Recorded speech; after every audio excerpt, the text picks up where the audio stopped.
Good afternoon everyone. હું આજે મારો એક્સપિરિયન્સ શેર કરું 3 વર્ષનો ઇઝીનો. મેં ઇઝીમાં પહેલા દિવસે આવેલો જ્યારે મારી એક્ઝામિનેશન ટેસ્ટ હતી.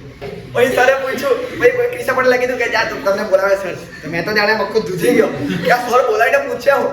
પછી સરે પેપર આપ્યું એક આવડો લાંબુ હાથમાં, ઇંગ્લિશમાં ઇંગ્લિશ તો વાંચે. પછી સર કે ગુજરાતીમાં, ગુજરાતી તો મને આવડે સરનું મૂળું જોયા બોલું હું આમાં. સરે પછી કીધું કઈ જેટલું આવડે એટલું વાંચ. તો પછી મેં ગયો. પછી સરે 2 દિવસ પછી સરનો ફોન આવ્યો કે આવી મારા પપ્પાને ફોન આવ્યો કે આજે તમે આવી જજો ને, રિઝલ્ટ આજે આપણે બતાવવાના છે.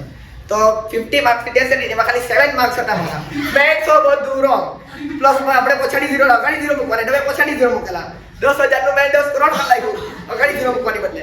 એટલે તાહો બધું ગયું, પણ ખબર નહીં હું અહીંયા કાથી આવી ગયો. તો બધાને ખબર છે મેં બોલું ક્લાસ, મને બોલવાનું બહુ ગમે. તો બોલે આપણે એકવાર પણ રાજધાની એક્સપ્રેસ ગયા જ કરે, કશે ઊભી નહીં રહે.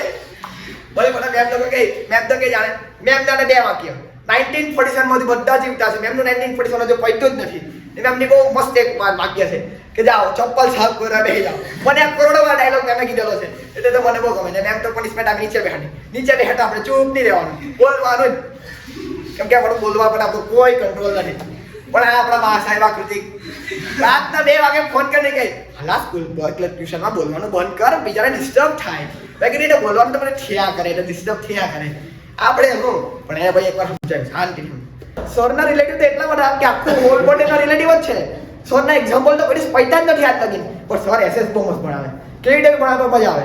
સરનો એક ચેપ્ટર ચાલુ થાય તે 5-6 દિવસ લગીને ચાલે ને ત્યારે થાય ક્યારે ચેપ્ટર ચાલુ થાય ક્યારે પતી હો ગયું. પણ આ નેપોલિયન સરનો જાણે ભય જ તેવી રીતે સર કહી. સરને નેપોલિયન એક વાત ખબર હોય, સર તો બુદ્ધાના બહુ મસ્ત ફ્રેન્ડ દેખાય. સરને બુદ્ધાની એટલી વાત સર 2-3 મહિના લગીને વાત કહી દે, પણ સરની બુદ્ધાની વાત તો નહીં પટે. પછી તો આપણે જાણે ચાલો હે હવે. પછી આ ઇઝીના ક્યારે 3 વર્ષ પતી ગયા ખબર નહીં પડી. પહેલો વર્ષ લાગે ત્યારે ક્યારે પત્યા 3 વર્ષ ને આજે થતું કેવી રીતના પતી ગયા 3 વર્ષ. પછી હમણાં ખબર પડી થિયરી ઓફ ક્રિએટિવિટી હમણાં મને ખબર પડી કેવી રીતના ચાલે.